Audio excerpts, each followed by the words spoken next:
Samvita Shri Bhagavate Namah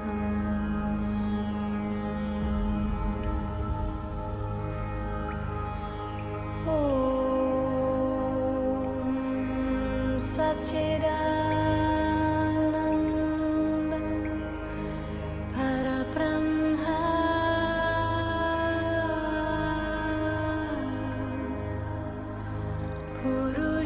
Purushottama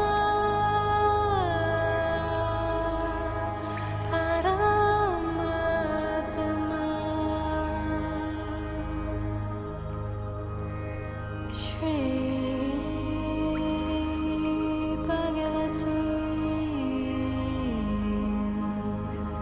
Samvita Shri Bhagavate Namaha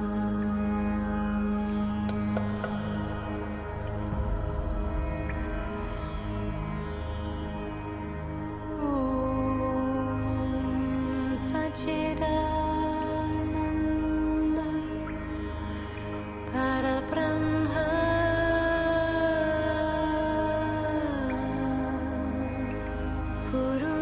Purushottama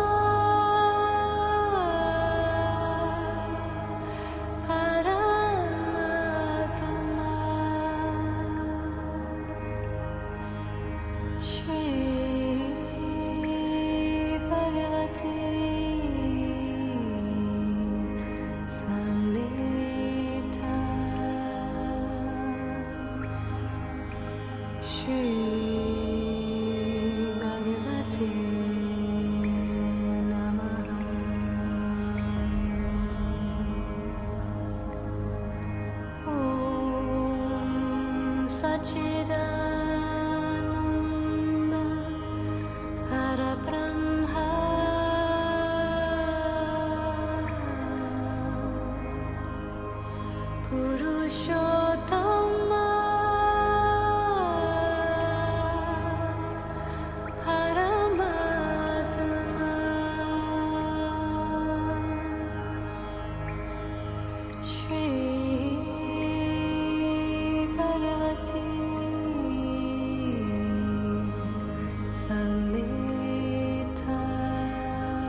Shri Bhagavate Namaha.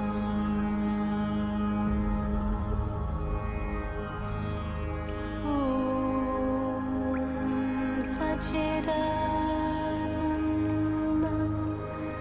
Parabrahma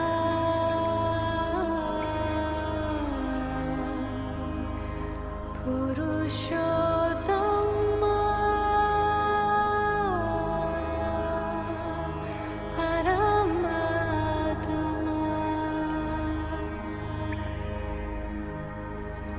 Shri Bhagavati Samhita Shri Bhagavate Namaha.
Om Sachidananda Parabrahma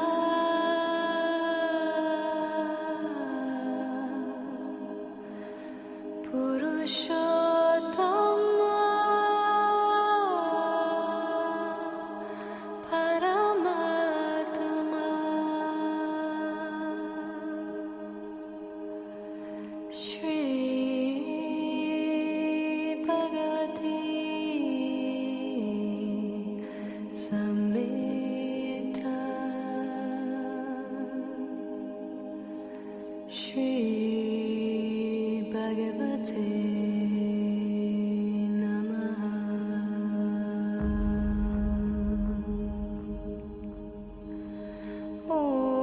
Om Sachidananda Parabrahma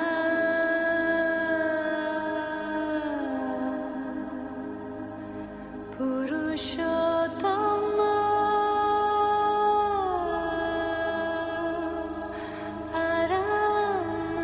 Paramatma Shri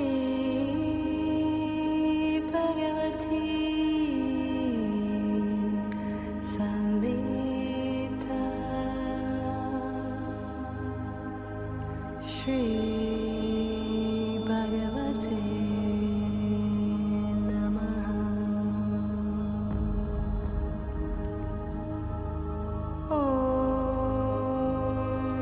Sachidananda Parabrahma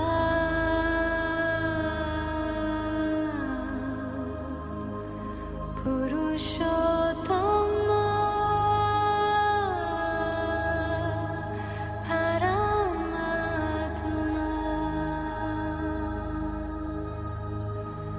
Shri Bhagavati Samhita Shri Bhagavate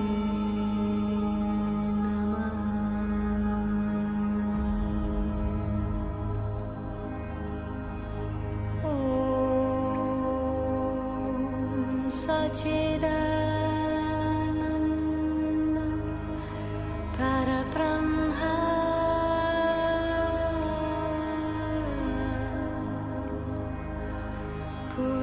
Purushottama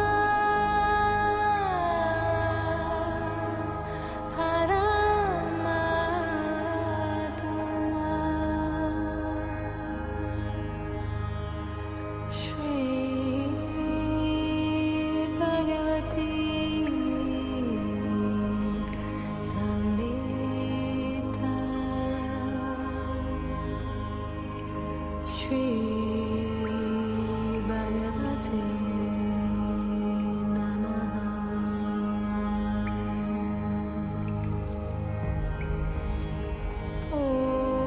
Om Sachidananda Parabrahma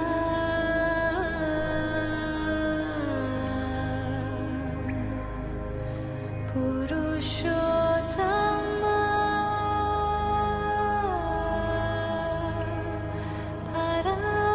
Paramatma Shri Bhagavati Samhita Shri Bhagavati Namaha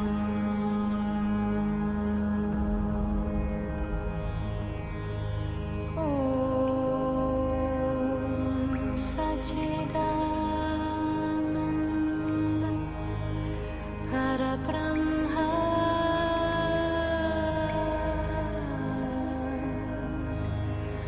Purushottama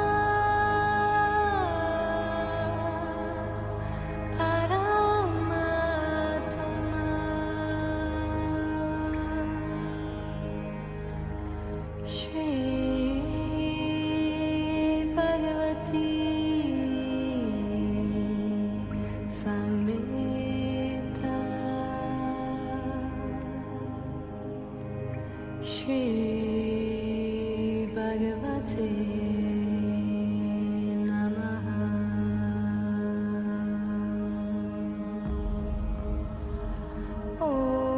Om Sachidananda Parabrahma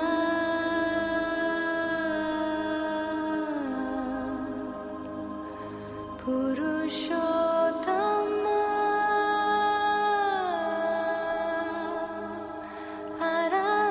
Paramatma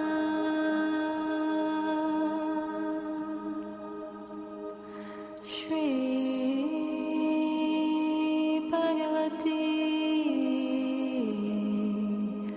Samhita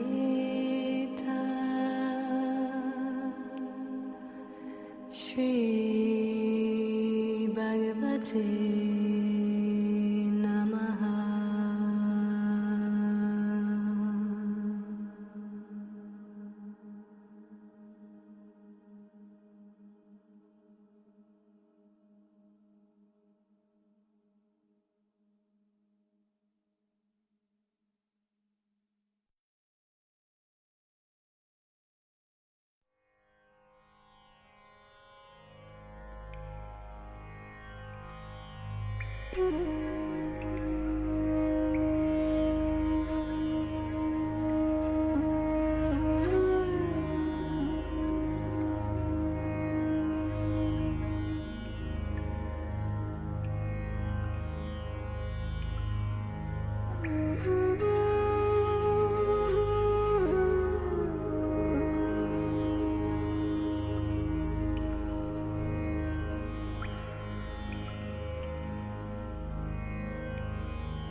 Thank you.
Parabrahma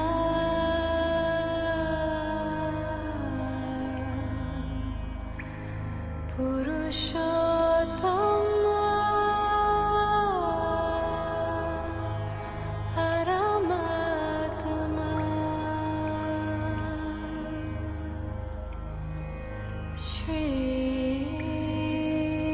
Bhagavati Samhita Shri Bhagavate Namaha.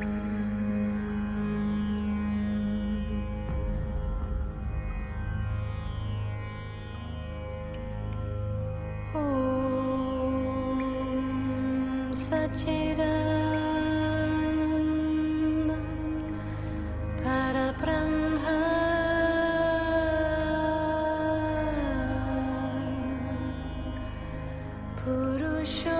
Purushottama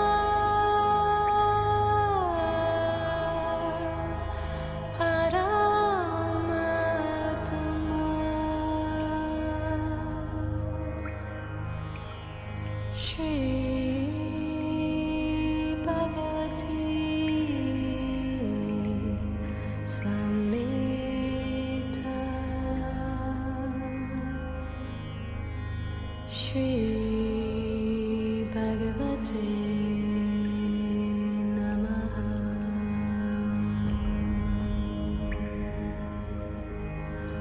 Om Satchidananda Parabrahma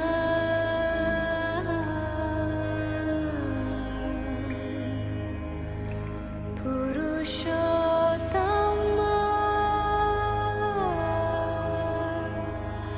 Paramatma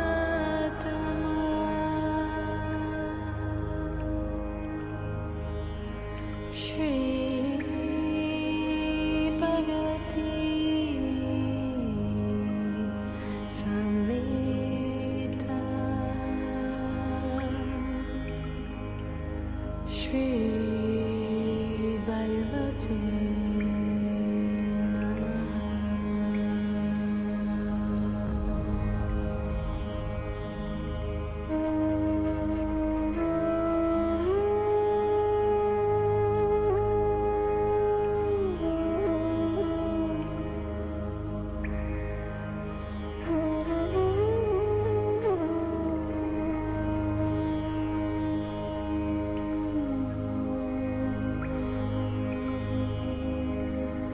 Om Satchidananda Parabrahma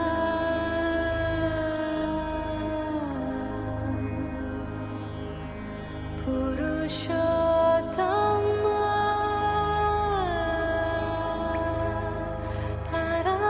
Paramatma Shri Bhagavati Samhita Shri Bhagavate Namaha.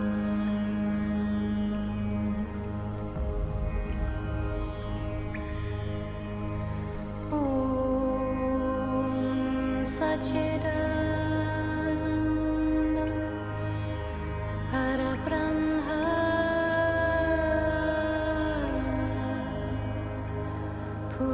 Purushottama Paramatma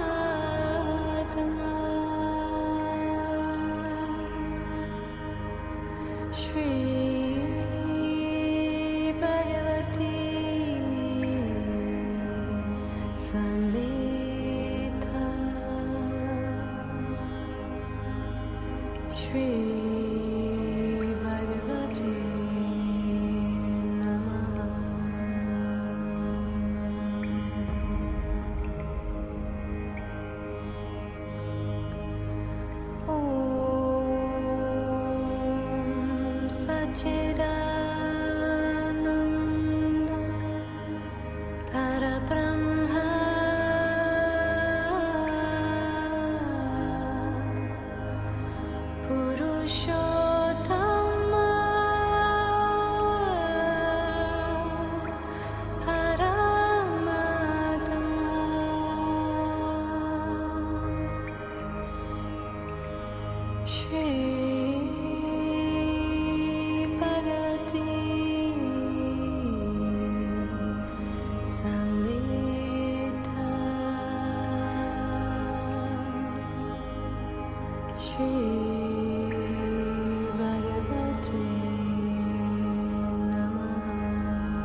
Sachidananda Parabrahma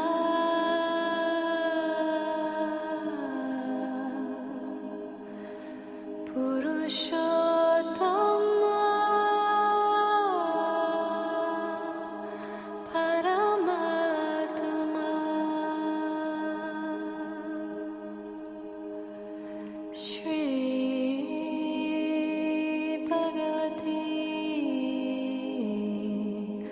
Samhita Shri Bhagavate Namaha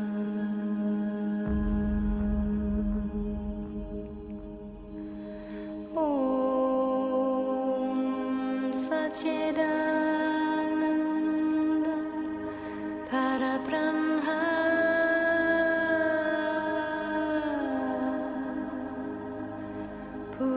Purushottama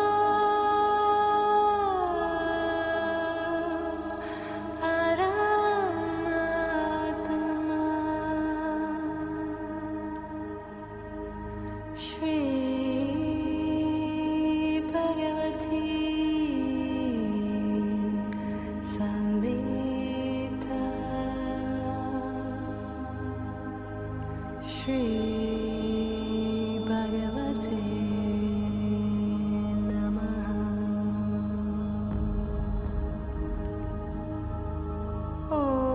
Om Sachidananda Parabrahma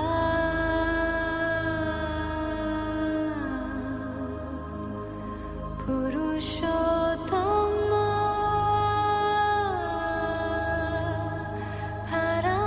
Paramatma Shri Bhagavati Samhita Shri Bhagavate Namaha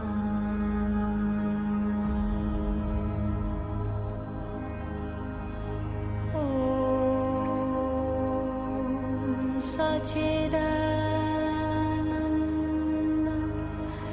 Parabrahma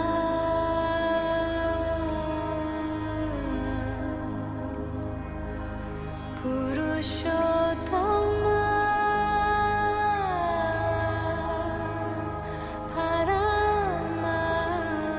Paramatma Shri Bhagavati Samhita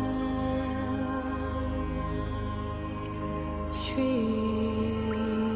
Bhagavate Namaha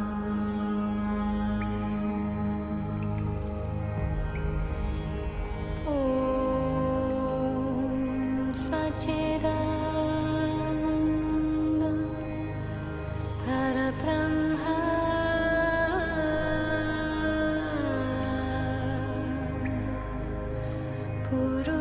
Purushottama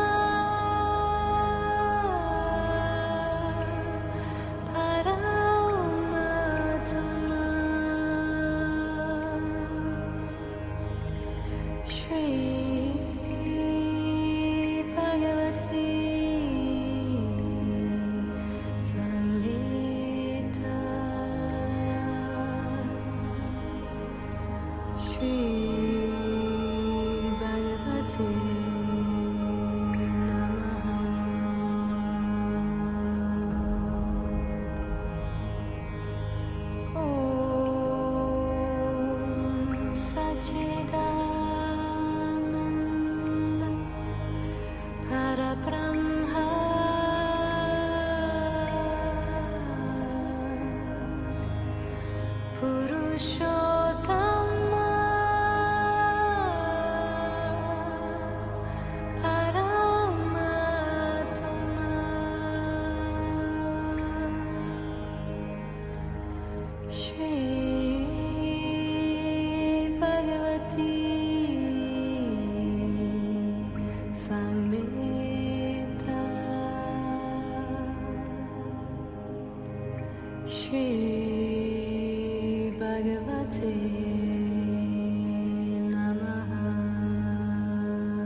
Parabrahma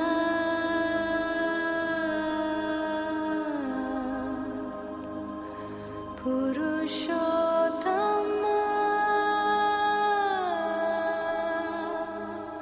Paramatma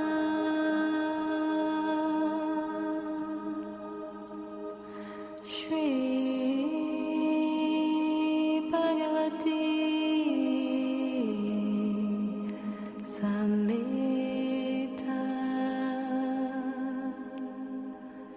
Shri Bhagavate Namaha.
Shri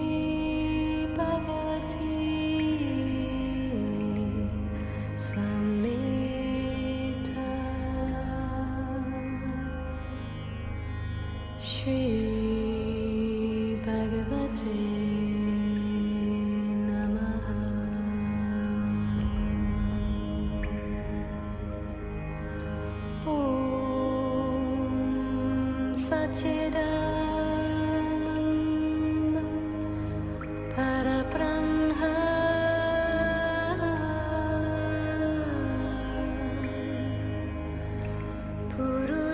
Purushottama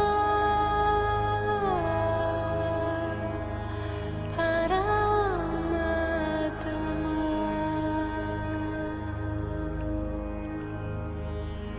Shri Bhagavati Samhita Shri Bhagavati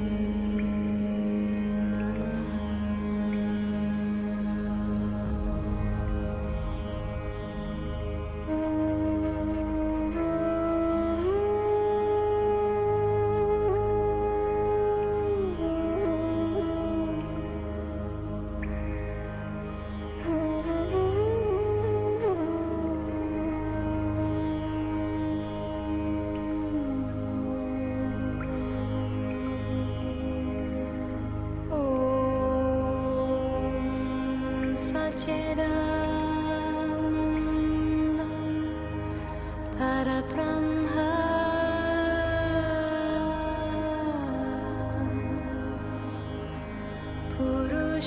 Purushottama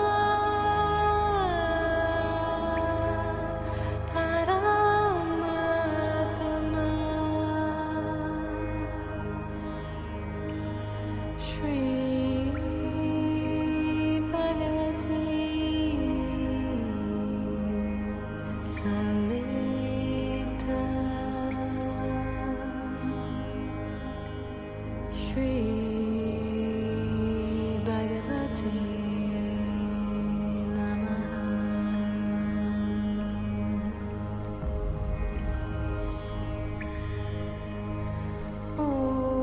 Om Sachidananda Parabrahma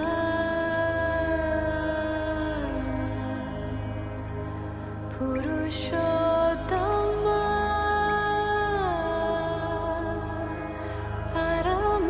Paramatama Shri Bhagavati Samhita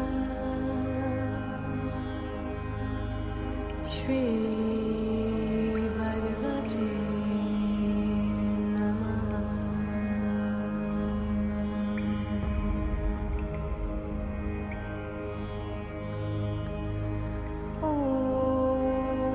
Om Sachidananda Parabrahma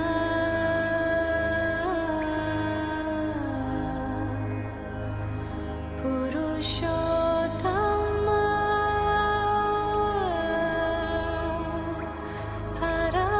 Paramatama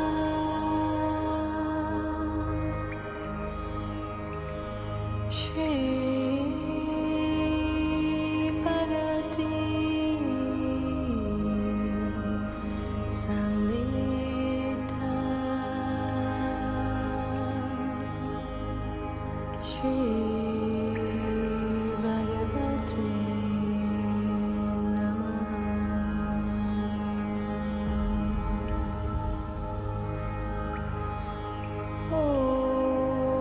Om Sachidananda Parabrahma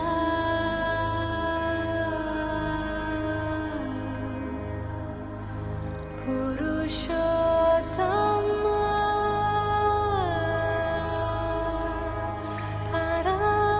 Paramatama Shri Bhagavati Samhita Shri Bhagavati Namaha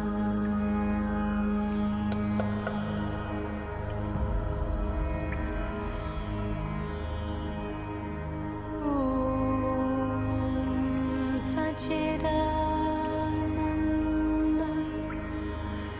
Parabrahma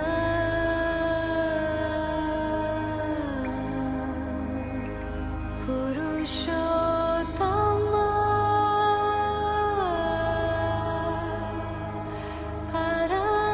Paramatma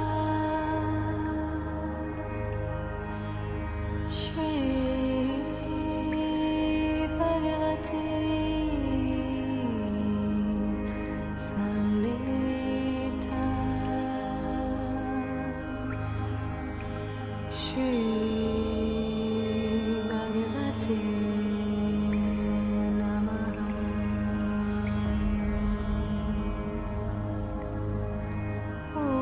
Om Sachidananda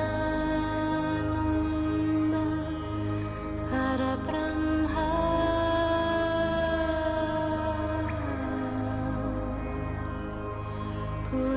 Purushottama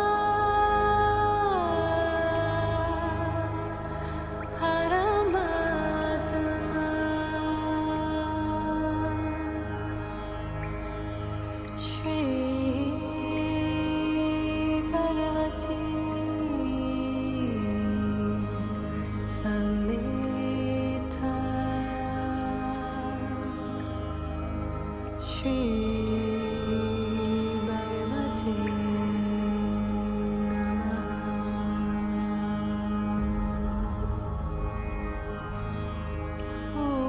Om Sachidananda Parabrahma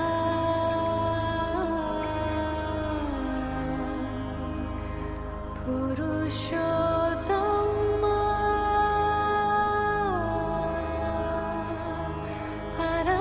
Paramatma Shri Bhagavati Samhita Shri Bhagavati Namaha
Om Sachidananda Parabrahma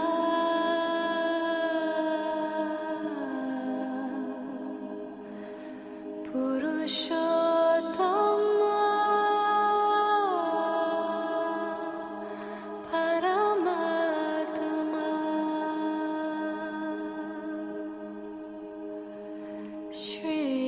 Shri Bhagavati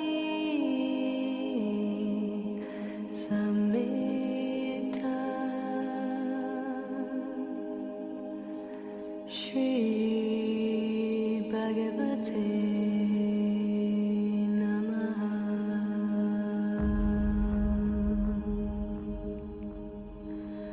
Om Satchidananda Parabrahma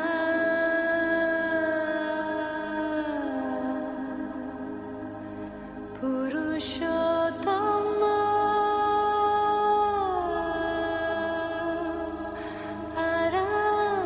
Paramatma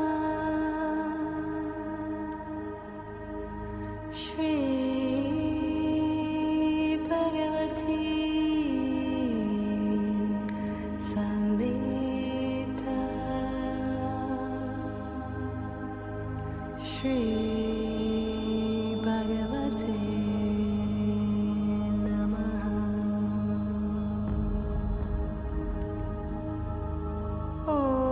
Om Satchidananda Parabrahma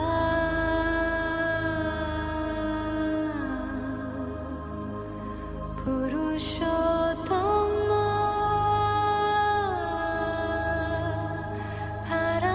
Paramatma Shri Bhagavati Samhita Shri Bhagavate Namaha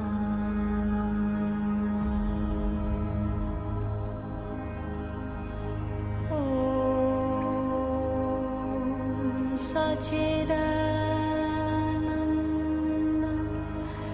Parabrahma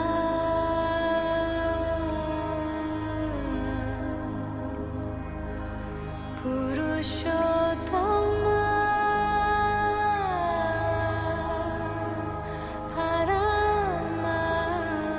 Paramatma Shri Bhagavati Samhita Shri Bhagavate Namaha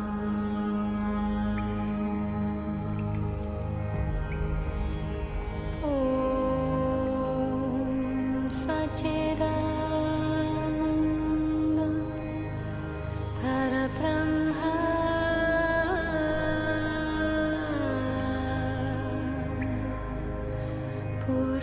Purushottama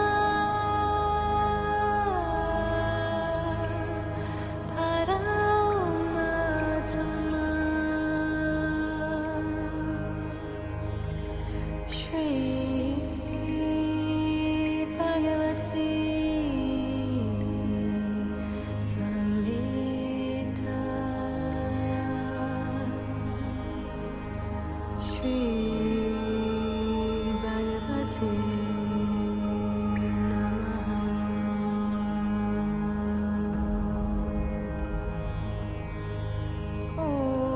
Om Satchidananda Parabrahma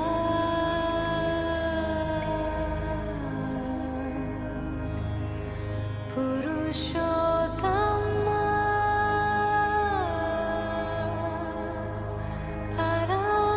Paramatma Shri Bhagavati Samhita Shri Bhagavate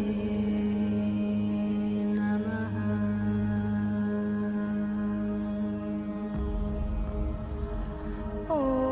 Om Satchidananda Parabrahma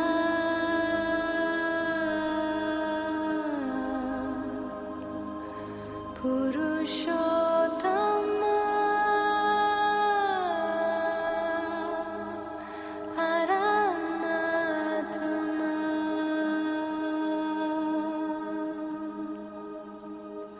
Shri Srimati Samhita Shri Bhagavate